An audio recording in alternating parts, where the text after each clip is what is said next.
Good afternoon, everyone, and welcome to RosieCon Book Festival. Thank you for joining us today.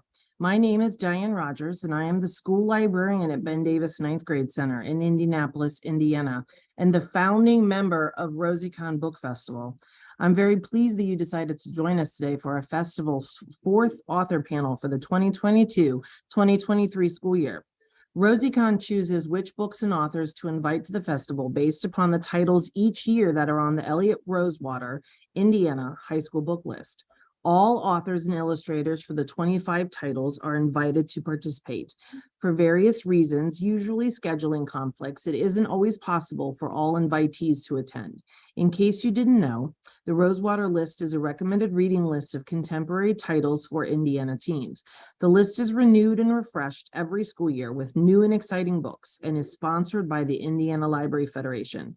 Near the end of each school year, teens from across the state vote for their favorite book, and the winning title is given the Rosewater Award. Voting is online and is currently open. So go to rosiebookaward.com. That's ROSIE bookaward.com and vote. Voting is open through the first week of May every school year. Before I give the mic and camera over to the author and our moderator today, let me take a second to thank our sponsors for this festival. Money and support has been provided by the Lilly Endowment for the Arts, the Indianapolis Foundation Library Fund, and Wayne Township Schools. Without the support of these organizations, RosieCon Book Festival would not be possible, and we are in our 5th year now. All right, enough introduction, everyone. Let's begin today's author panel. I want to introduce our moderator for today, Darlene Vasquez. Darlene is the Library Media Director for Western School Corporation in Russiaville, Indiana. Welcome, Darlene. It's great to have you with us today. Take it away. Thank you, Diane. I'm really excited to be here and very excited to share with you one of our Rosie books titled Hardwired, written by Lynn Vlahos, and I am so sorry, I probably messed up that last name. And can you tell us how to pronounce that last name correctly and a little bit about your last name? So, hello. Thanks so much to you, Diana RosieCon, for having me. It's Len Vlahos. However, it depends who in my family you ask. You actually pronounced it the way it would be. It's a Greek name, and that it would be pronounced in Greece, which is Vlahos. And some of our family has sort of anglicized it, and some haven't. I'm in the camp that does it with the long A, because to me, Vlahos is the noise you make when you sneeze. So, Vlahos. So. I like that. Yeah. Well, thank you so much for being here. I'm super excited to talk to you about Hardwired. Sorry, I've got my library barcode right across that. I absolutely love this cover, and so that's actually what hey, love that. Yours looks nicer than mine. That barcode messes up the cover. And notice how we have the rose right here because it's one of our Rosie books. Awesome. So I'm curious about the cover art. I read that because it's just perfect for the story, the protagonist of Quinn. And you said that Tony Sahara, I believe, is the person responsible for this cover art. And I'm curious, how did he capture the protagonist Quinn so well, on this cover? Did you talk with him about the storyline? Did he read the book before he did this, or how did it come about? First, apologies. I am 1 day out of COVID quarantine, so I'm going to be mainlining cough drops as we talk here. So interestingly, very few authors choose their covers or even have a say in their covers. Contractually, publishers get to choose not only the cover, but the title of the book.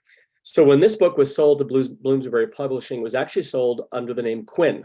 The title of the book that I had was Quinn, and they said, we don't, and this is their job, right? This is their job, is what's going to resonate with an audience. Their job is to find an audience for the book. And they didn't think Quinn would resonate. So they changed it to Hardwired. And once they had that, they engaged the artist. They engaged Tony and went through, I think, several treatment ideas. That's really a conversation between the artist and the publisher. I think they nailed it. I've had very, very good luck with my book covers. By and large, they've always wowed me, and this one as much, if not more, than any of the others. Thank you. It seems like I'm going backward and then forward with some of my questions. So looking at the back jacket here, you talk about how that this is a fun, and you're quoted as saying, this is a fun picture that was taken by Kristen Gilligan, it seemed, I think, to pronounce her name. So I was just curious of what could you tell me about this photo and why is this a fun picture? So Kristen's my wife. Oh, And we were on a family. So we have two sons who are now 9th and 7th grade. But at the time, they were probably 4th and 2nd grade. And we did a driving tour. And so we used to live back east. We moved from Connecticut to Colorado. And, eventually we're going to get to California, we'll do all the sea states. Just kidding. But so we had moved to Colorado and it was our second summer here. And we said, well, let's go see the state. So we actually did a driving tour ringing the state. So we were on the Front Range, just outside of Denver. And we drove south to the Great Sand Dunes National Park, which, if you've never heard of it, is this 30 square mile patch of land in Colorado that looks like the Sahara Desert. It's just naturally occurring rolling sand dunes. Then we went to some national parks along the bottom, went to Arches National Park in Utah, and came back and stopped in Steamboat Springs. And that is at the, what's it called? Strawberry Springs Hot Springs in Steamboat. And I'm wearing my CBGB shirt. And when I was younger, I played in bands, and I played many, many times. I'm sure nobody remembers this or knows this, but it was a very famous club in New York City called CBGB. And my band played there a lot. I did see the YouTube video of you and your band just a minute or two ago, but good job. Again, I think this is going to be my last backward question. So I'm at the end of the book here. So we've got the shout outs. And then, of course, look at that very last page. That's very, very unusual for an ending. That's the end of the book. And so Quinn, wake up. My question was, is this Quinn talking to himself? The reader is hanging. We're going, and don't give away the ending, of course, and the shout outs. Thank you. Thank you for the shout out to librarians, to school librarians. That was really awesome. I really appreciated that. We don't always see that. So I do not have a career as a writer, were it not for several groups of people, one of the most important being school librarians. I am indebted to, and then that's not just for me, it's for, look, I'm a believer that reading of long form narrative works of fiction and nonfiction makes us a better civilization. I think it teaches a certain kind of thinking. It enables certain things in our brains for critical thinking that we're slowly losing. And every time a librarian, it's like It's a Wonderful Life, right? Every time a librarian puts a kid in a book in a kid's hand, a bell rings. And it's so I think what you do is heroic work, and it really matters. As for the ending of the book, wouldn't you like to know? Yes. The answer is I had actually written 10 more pages past that, and I didn't like it, and my editor didn't like it, and we liked leaving it vague. And it's really up to the reader to decide what happens. It's the question I get most often is, when's the sequel coming? And because I do leave it vague, and the answer is there's none planned right now. I would love to be under contract to write one, and I have some ideas where it would go. But I thought it was more fun for this character and this story and some of the philosophical questions that we dive into in this book to leave it up to the reader to make of it what they will. Yes, there is. And you mentioned the philosophical questions. This book had so many philosophical questions. This is a science fiction book, but deep philosophical questions, very timely questions, relevant to, the biggest, I guess, philosophical question is, what does it mean to be a human? Right. And actually, what does it mean to be a person, right? Because in the case of Quinn's not human, and he's never going to be human, right? But is he a person? But is he a person? What does it mean to be a person? And he is a bit of a surrogate for marginalized communities that are often treated not like people, or not viewed, or they're very much objectified by some parts of society and not necessarily treated like people and not afforded the rights of people. And so Quinn is a little bit of a surrogate for that, but it's also, I'm fascinated and have always been fascinated by stories that tell, by artificial intelligence stories, right? Whether it's from old films like The Terminator or what have you, or books like Sea of Rust, or one of my favorite classic science fiction novels, The Moon is a Harsh Mistress by Robert Heinlein. I've been fascinated by AI, and so I kind of wanted to explore that as well. I read that in some of the reviews that some have compared your protagonist Quinn to Mary Shelley's Frankenstein. Do you see some of those comparisons, and how do you feel about that comparison being made?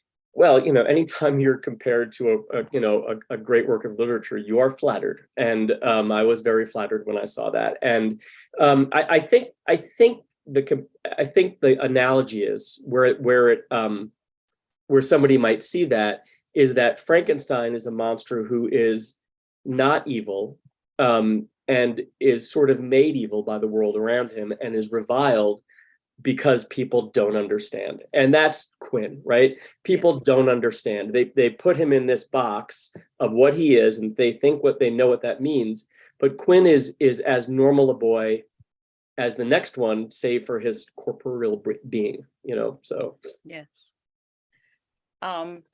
There's a little note for me here. It says, Darlene, make sure you tell the audience if they have questions for the author, type them in the chat in Zoom or in the comments if you are watching via YouTube. So yes, audience, please, if you have questions, please put those in there. We will definitely take that opportunity to ask your questions, not just my questions. Yeah. So also I was looking, at 2011, some of us of a certain age, we may recall watching in 2011, IBM's Watson beat Ken Jennings on Jeopardy. Some of you are going, I wasn't around. No. In your book, Watson is an important character. And one of the things that Watson in the book is doing is helping find the cure for cancer. Do you think that will really happen in our lifetime? Because oftentimes science fiction does become reality of the future. Well, do I think artificial intelligence will be employed in the fight to cure cancer and solve climate change and other things? Yeah, for sure. And I'm sure already is. In fact, one of the things, if you research Watson is put to good use in the healthcare world quite a bit. Do I think Watson is sentient and will wake up and do that? Maybe not.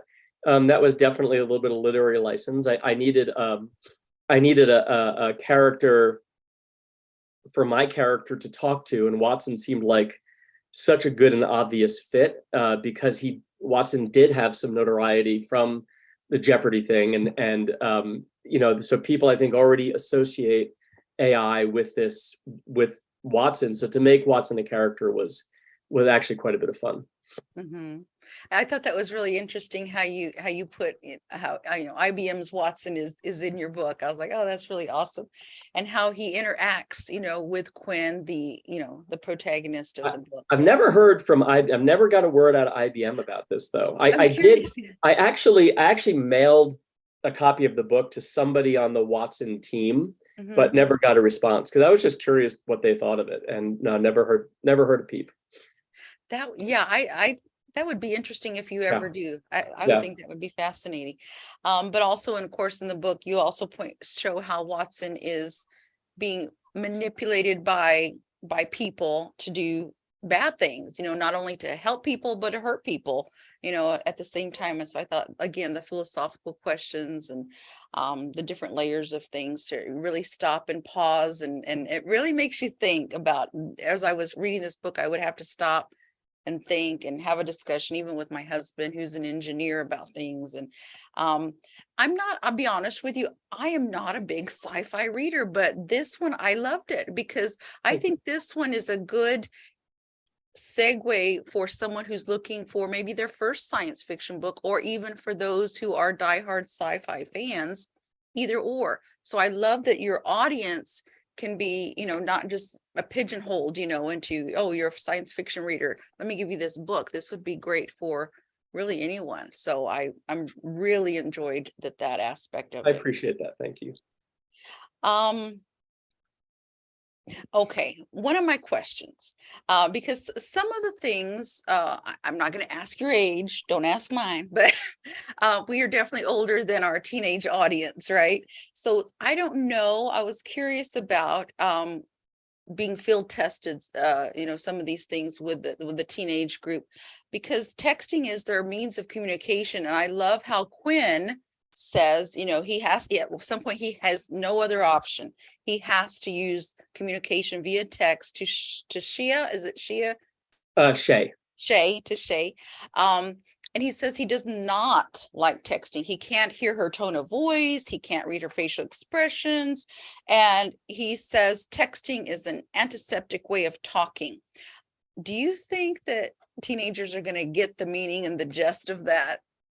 Yeah, they'll disagree with it. They'll understand it for sure. I mean, I give, again, I have a 9th grade son, and he's, that's his main mode of communication. And it's funny, and I am of an age, and I'll cop to it. I'm 57. I'm I'm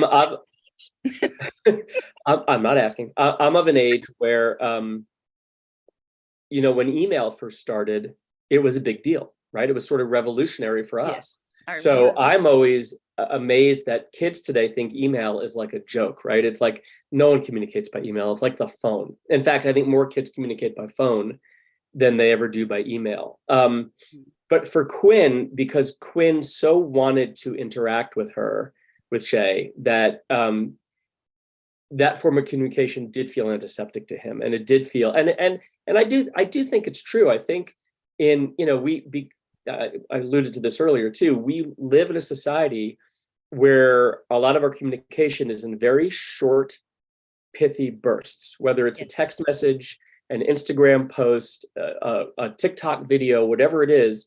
It's in a very short, sort of pithy piece of very quickly. It's almost like snack food.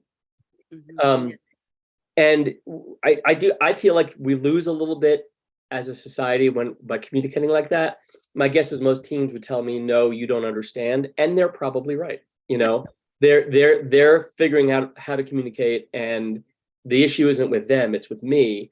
But I'm going to reflect in my characters who I am. And my belief is that for my character, text messaging didn't feel quite right.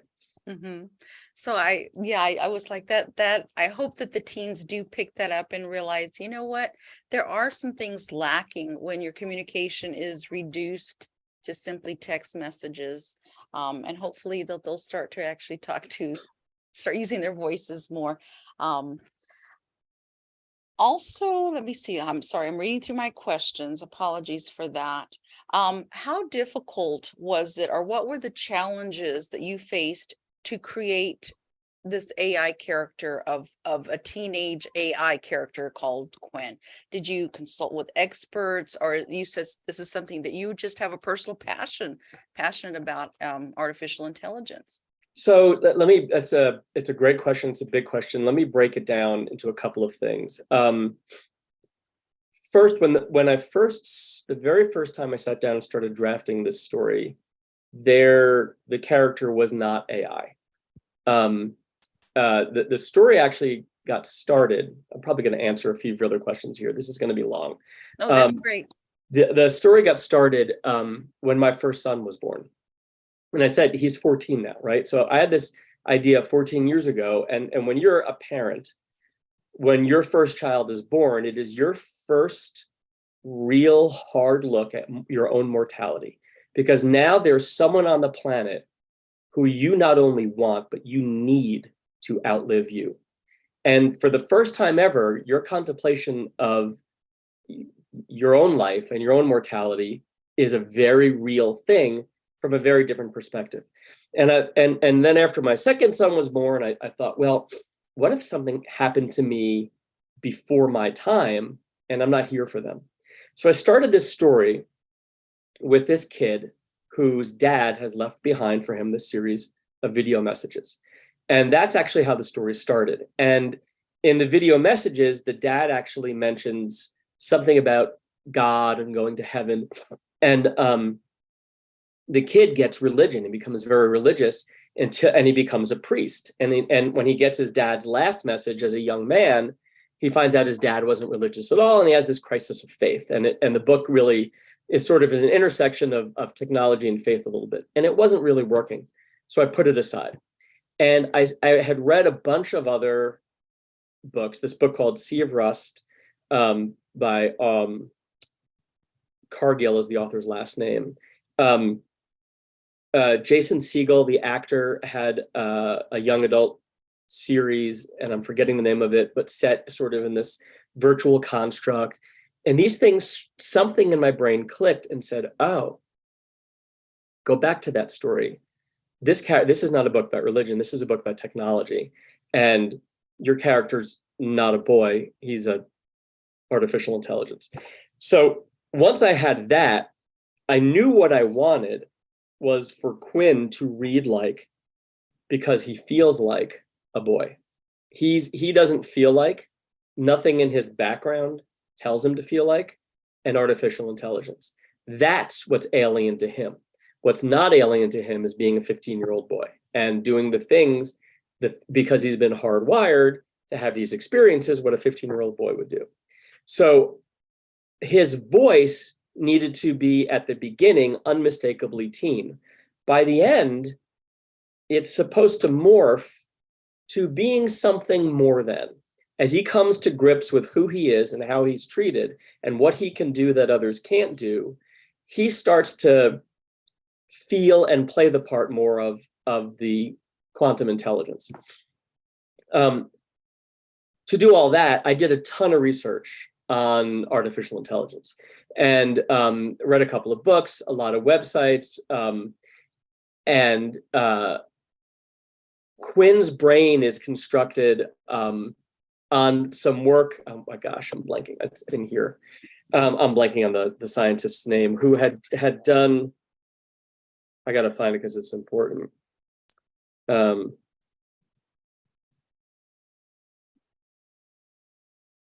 Maybe I didn't. There's or maybe it's actually in the text of the book. There's a couple of books, one in particular that talks about the architecture they're designing of an artificial brain, and Quinn's architecture is based on that, and which is based on how a human brain works. And the question then that you have, is it simply enough processing power that something becomes self-aware, or is there something mystical that happens to make something self-aware? And this was an argument my editor and I had, because I left in the draft that Bloomsbury Publishing bought that Quinn was religious. Even though he was an AI, he had been hardwired to believe in God. And I thought it was really interesting to have a quantum intelligence struggle with questions of divinity and morality. But my editor, she made a hard pitch that she thought it worked better. And he didn't see a therapist, he saw a priest.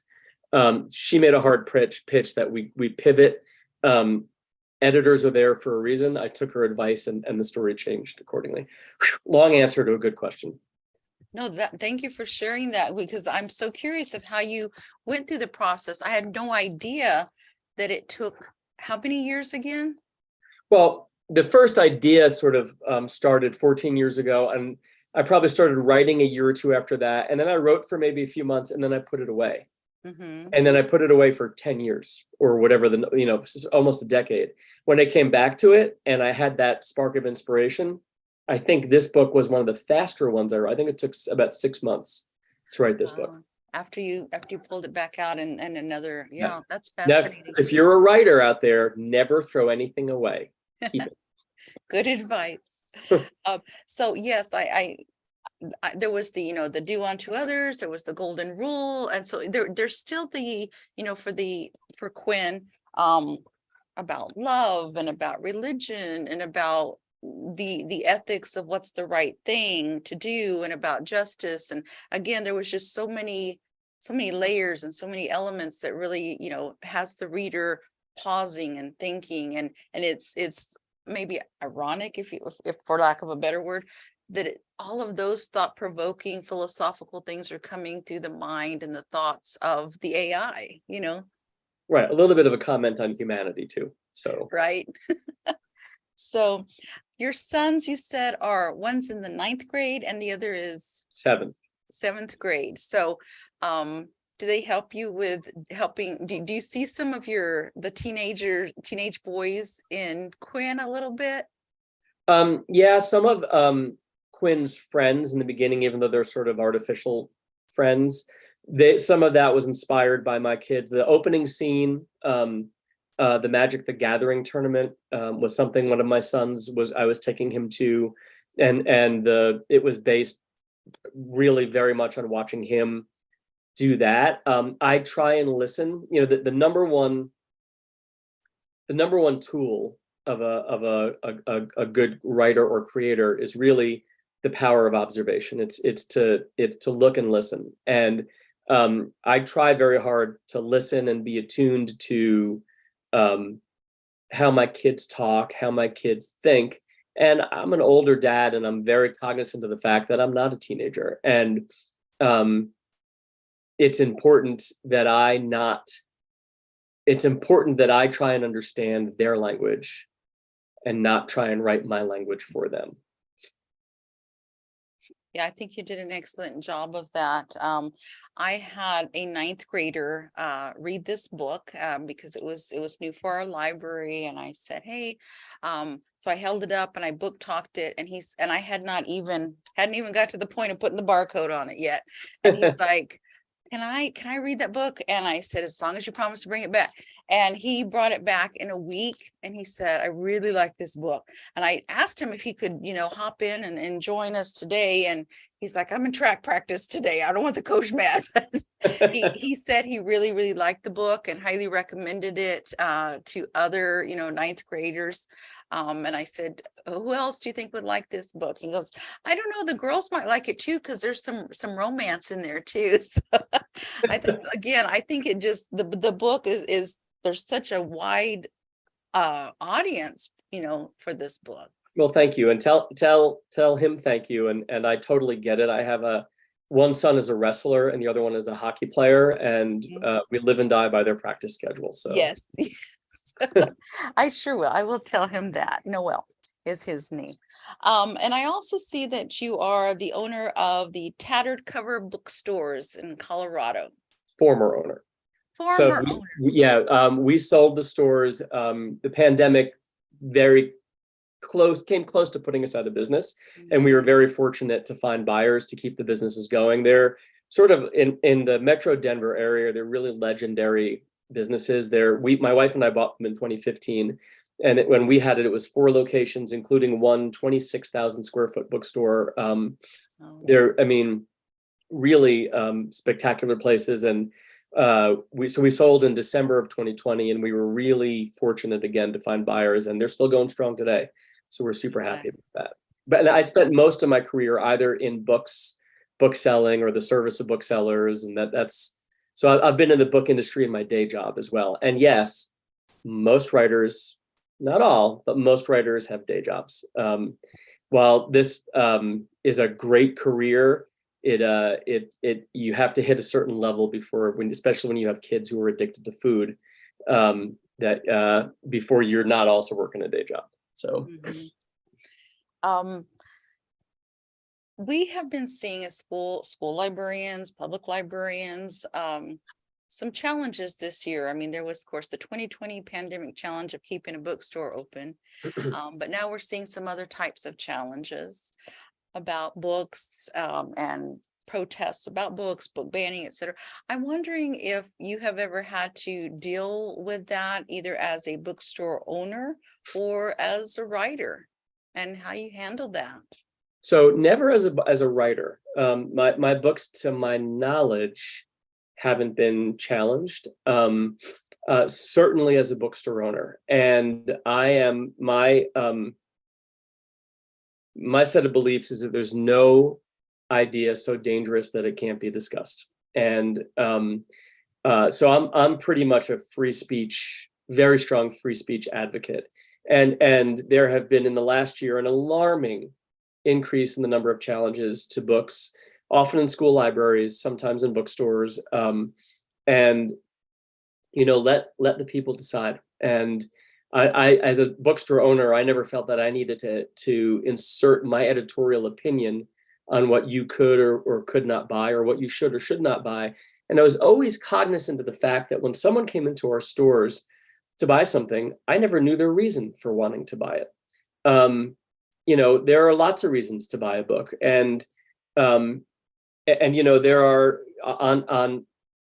there are more challenges from sort of the political right, especially today, about books that deal with trans kids or gender identity. And, to me, that should be between a student and the librarian, a student and the parent.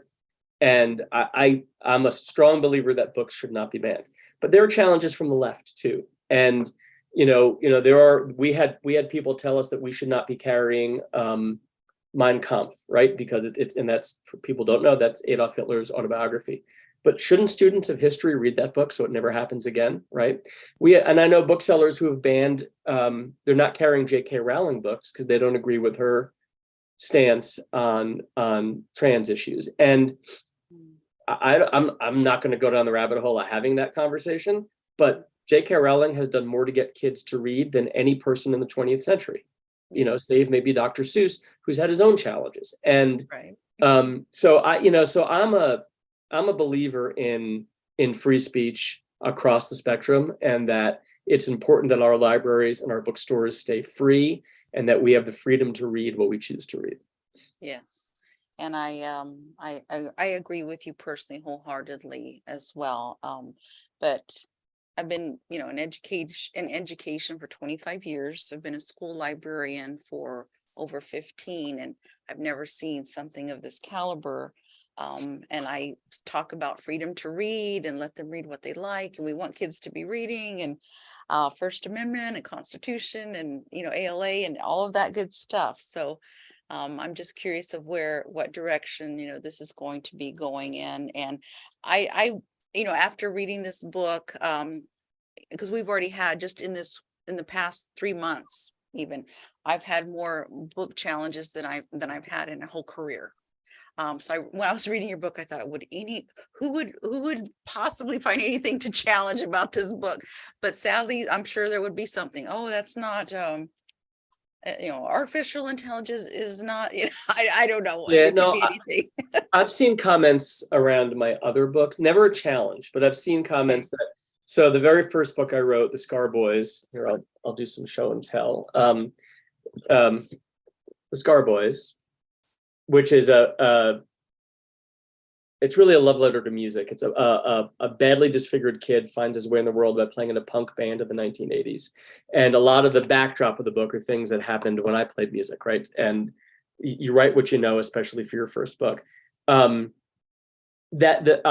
page 1 of that book, there's an F-bomb, right? So I've definitely heard from parents and from some school districts that, about foul language. But you know what? I also know how kids talk. And I know if you you sneak up on your own kids, you'll be surprised at the things coming out of their mouths. So that one, there were issues with the language. Life in a Fishbowl was a book. This is a very weird little book. The main character is Jackie Stone. You find out on page 2 that her father is dying of a terminal brain tumor, and he's not thinking clearly. So he puts his life for sale on eBay to raise money for his family. Do with me as you please, murder, torture, polite conversation, my life to the highest bidder. And the book deals with euthanasia. It deals with some other hard topics. And I definitely saw some criticism of this book. I should add, it's a dark comedy. Mm-hmm. And one of the characters is the brain tumor, which has been anthropomorphized, right? So this is the brain tumor is a character. And I had people saying, that's horrible, you can't do this. Mm-hmm. I've had other people who had cancer, and specifically had brain cancer, tell me how much they loved it. So every book is going to find its detractors, and that's fine.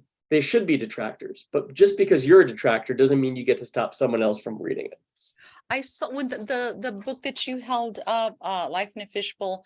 I also read that one reviewer said that there was a snarky reference to Life in a Fishbowl used in Hardwired about the media. Yeah. So a little bit of a spoiler for Life in a Fishbowl. What happens after, and it's told in the third person, and you follow the bidders, and the bidders are a 17-year-old girl who has empathy and wants to save this guy for his own family, a depraved billionaire who really wants to turn this guy's last few months into like a kind of Hunger Games kind of thing, a Catholic nun who wants to make him a cause celeb for against euthanasia, and then a TV producer who wants to have America watch Jackie and her family watch their father die in real time on TV. And that's where the book goes. And the book is a comment on media, and it is a comment on the perversion of media and the perversion of our needing to look at every car accident and not look away. And I leave little Easter eggs in my books for so there is a little Easter egg in Hardwired, I think, where one of the characters is watching this horrible TV show called Life in a Fishbowl about this guy who's dying of cancer. In the Scar Boys, that's the name of the band that the main character forms. They encounter a band on the road called Woofing Cookies, which was my band again. So I put little Easter eggs in all of my work. Mm-hmm. And I also liked how, in Hardwired about, and I don't want to give, for those who haven't read it yet, I don't want to give away a lot of the book, but and how Fox News is, giving the story, and that didn't really happen. There was some truth to it, but then there was enough that wasn't true pertaining to Quinn, and how he's confused about how just because it's on TV, all of you people actually think it really happened that way, And I think that's really important for especially our teenagers to wrap their brains around as well. Oh, it is in my mind the single greatest threat right now facing our culture, at least, is that truth is now a squishy thing, and facts are now a squishy thing, and science is a squishy thing, and to me, they're we're all servants of the truth in the end, and this notion that there can be alternative truths and alternative facts, especially for things that are actually not open to interpretation, is terrifying.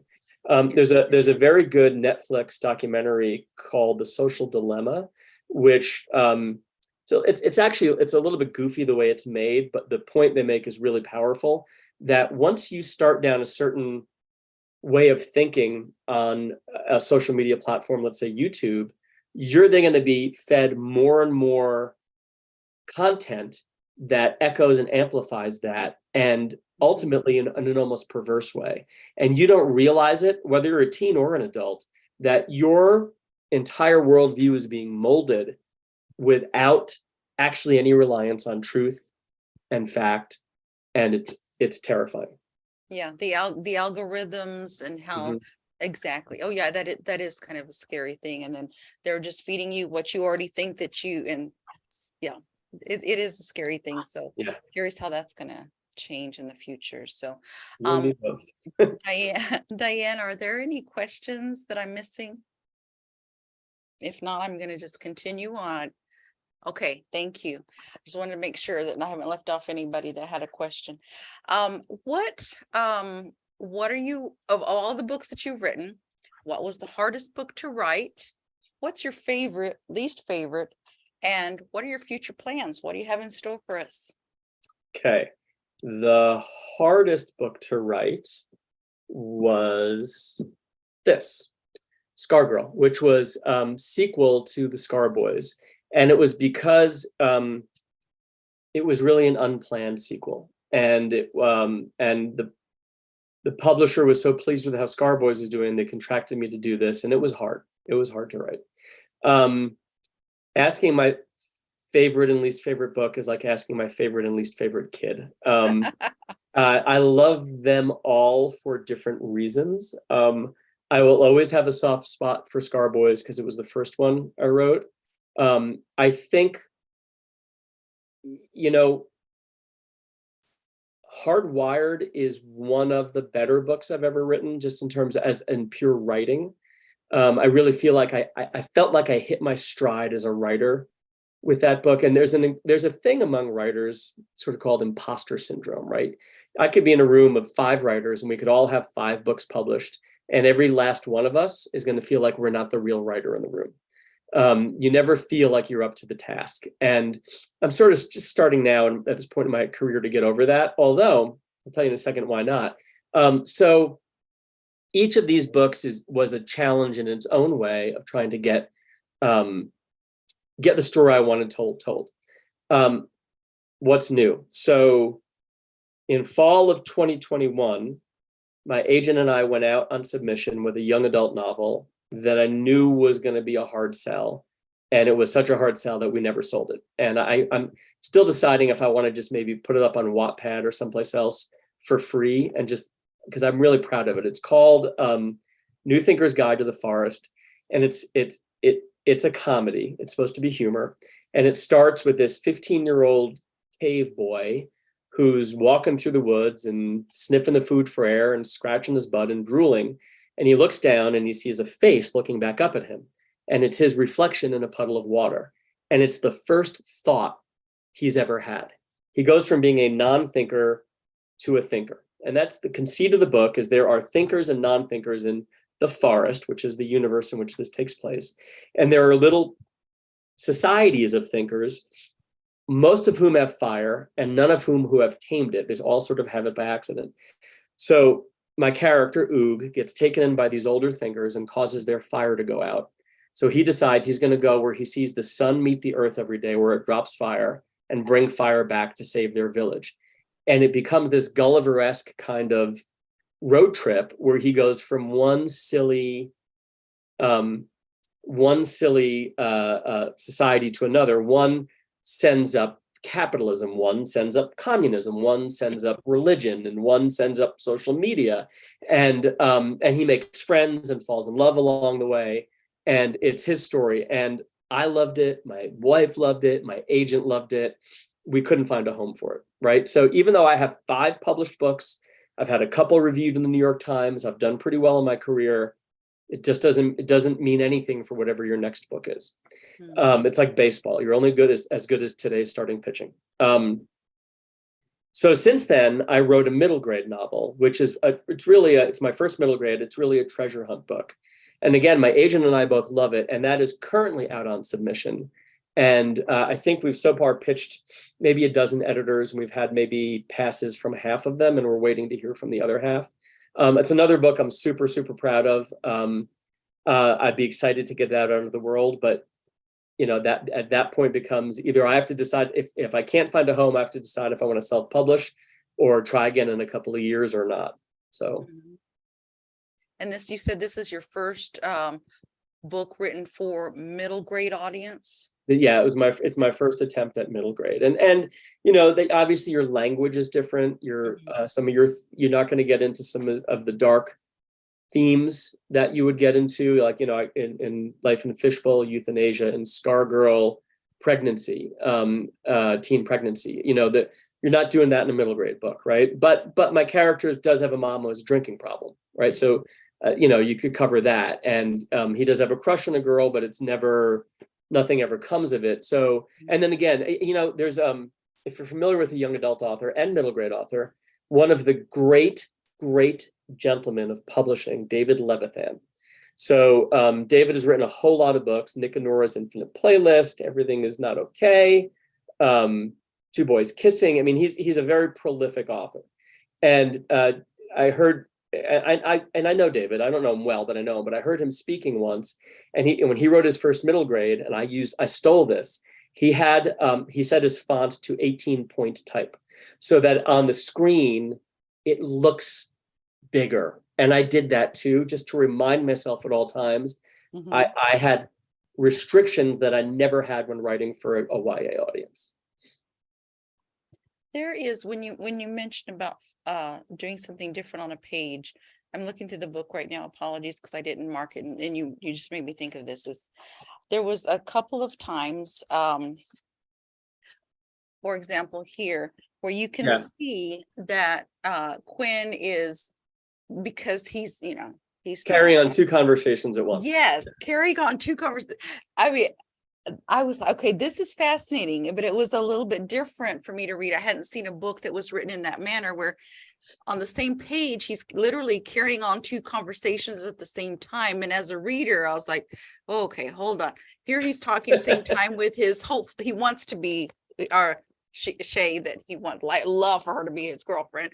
And then also the creator father, is at the same time. So I hadn't seen that before. Did you come up with that? Did someone give you that suggestion? Or I thought that was really brilliant. Thank you. I appreciate that. It's probably been done before, so I don't want to say I invented it. It's not something I had seen before, at least not that I consciously remember, but it served my character, right? I needed the reader to understand this is what my character, a glimpse at what my character can process all at once, which is very different than what a person can. So I wanted to put the reader in the middle of that. Yeah, that was a great way for me to be inside the brain, I guess. Exactly. That was fascinating. You know what? There's a movie called Her. Yes, that's what I was and thinking. so and which is an artificial intelligence movie, and there's a point at which the artificial intelligence tells the main character that she is communicating with 4,842 whatever people simultaneously. So that was probably in the back of my head too, that I knew I wanted Quinn to be able to carry on multiple conversations. How it came out on the page, I was very happy my publisher let that go through, because they could have said this is confusing, I don't want to do it. Yeah, initially, when I first started reading it, the first time that happened, I was like, okay, I'm not sure how to read this. And I saw it happen again a couple of other times in the book. I was like, okay, this totally makes sense now that I understand Quinn better, and things like that. So, but it was just kind of, as a reader, that was different for me to read. So, but it worked really well, I thought. Thank you. One other question that I wrote down was The Hitchhiker's Guide to the Galaxy is mentioned several times in this book. And this is, The Hitchhiker's Guide to the Galaxy, over 40 years old, I guess, when it started off as, on the radio, and it's more so many different, mediums now. It still has an audience today. I was just curious, what is your personal connection with The Hitchhiker's Guide? So great observation. It is, if gun to my head, it's probably my all-time favorite book. Or okay, I was thinking that. The five books of the trilogy are probably my all-time favorite series. Certainly, I think it. And I don't reread things often because I'm not the fastest reader and life is short. But I have read those books multiple times and I've listened to them multiple times. The first one is read by Stephen Fry, and then the name of the actor who plays Arthur Dent in the movie that was out in the early 2000s, Martin. He's also the CIA agent in the Marvel movies. If anybody knows, type it in. But he reads the rest of them, and they're really, really well done audiobooks as well. And in fact, that Caveman book I was talking about, Oog, is really homage to Hitchhiker's Guide to the Galaxy.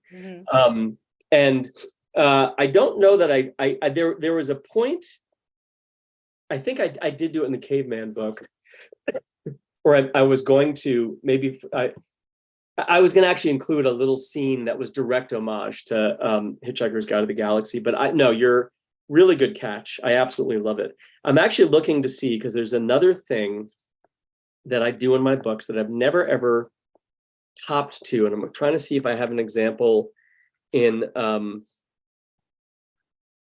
Generally speaking, if I include a number in a book, it's a 9 number, and what I mean by that is it is the 9 is, so I love the number 9. It's like my lucky number, favorite number, but 9 is sort of a magical number. You can take any number where the integers add up to 9.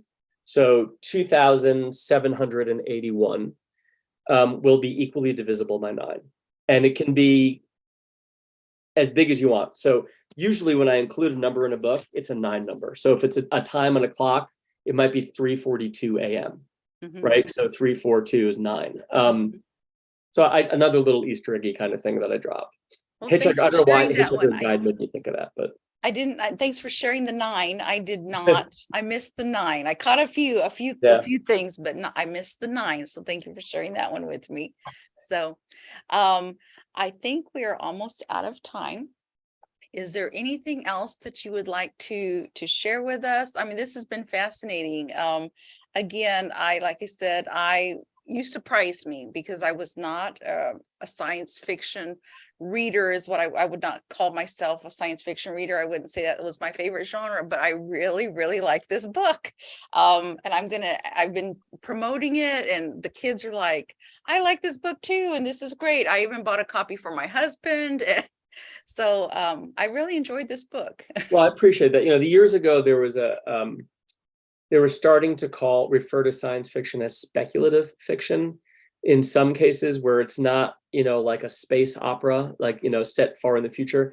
This might be more speculative fiction, right? Because there is science in here that does not exist yet. So it's fictional, but it is also a very contemporary story. And I'm so thankful that it wound up on the Rosewater list, and thankful for Diane, who's I think about to tell us it's time to wrap, and for inviting me, and Darlene, for you, for the wonderful questions and conversation. I really appreciate it. And thanks to everybody who's watching too. Thank you very, very much for your time. Thank you for sharing this book with us. Speculative fiction. Okay, Diane, we'll have to talk later. If I don't think I've ever prompted, talk to kids about, okay, the genre of speculative fiction. I'm going to throw that one out there and look intelligent tomorrow. It's usually those books that when librarians are like, oh my gosh, what genre do I catalog this under? Then it's usually a speculative fiction because it hits so many things and it's not quite 100% one or the other. Yeah. But yeah, I've come across speculative fiction more and more recently. Again, just rules are thrown out the window, right? Authors can do whatever they want, which is fantastic. Yeah. But let's wrap up this panel. So that was really a fantastic discussion and interesting discussion. So thank you, Len, and thank you, Darlene, for participating today. I greatly appreciate your time and your attention. Audience, thank you for watching. I hope that you've enjoyed yourself, and please don't forget to vote for your favorite Rosewater title on this year's list. I want to remind you that voting is online and it's at rosiebookaward.com. That's ROSIE bookaward.com. Today is only one of many author panels that we have scheduled for this school year, highlighting the books and the authors on the Elliott Rosewater Indiana High School book list. The next panel will be next year on January 18th. It will highlight the author Rachel Lynn Solomon and her Rosewater title Today, Tonight, and Tomorrow. Rachel will be joining us from, I believe, Amsterdam, somewhere over in Europe. I think Amsterdam is where she currently is. So kind of a little John Greeny kind of, here in Indiana, we love our John Green since he lives here in Indiana. And he wrote his famous book when he was over in Amsterdam too. So please remember to register, and the registration through Zoom is always free, and you can find those links on the RosieCon Festival website. Educators, please don't forget that you can access today's session on our YouTube site, and you can use it at your convenience in your classroom or librarians with your patrons at your library. That is all for today, everyone. Please be safe, stay healthy, and have a wonderful rest of your day.